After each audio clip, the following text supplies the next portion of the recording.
അർബുദം തടയാനും രോഗപ്രതിരോധ സംവിധാനം ശക്തിപ്പെടുത്താനും കണ്ണിന്റെ ആരോഗ്യത്തിനും സഹായകമാണ്. 2. നാരുകൾ ധാരാളം ഉള്ളതിനാൽ ദഹന പ്രശ്നങ്ങൾ അകറ്റും, കൊളസ്ട്രോളും കുറയ്ക്കുന്നു. 3.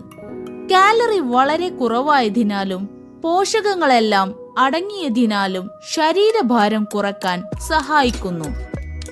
4. രക്തസമ്മർദ്ദവും ഇൻഫ്ലമേഷനും കുറയ്ക്കുന്നു. പൊട്ടാസ്യവും ആന്റി ഇൻഫ്ലേറ്ററി സംയുക്തങ്ങളും അടങ്ങിയതിനാലാണിത്. 5. ബി ജീവകങ്ങൾ ധാരാളം അടങ്ങിയതിനാൽ ഗർഭസ്ഥ ശിശുവിന്റെ തലച്ചോറിന്റെ വളർച്ചയ്ക്കും നാഡീവ്യവസ്ഥയെ ശക്തിപ്പെടുത്താനും സഹായകമാണ്. 6. ധാതുക്കൾ ഏറെ ഉള്ളതിനാൽ എല്ലുകളുടെയും പല്ലുകളുടെയും ആരോഗ്യത്തിന് നല്ലതാണ്. കൂടാതെ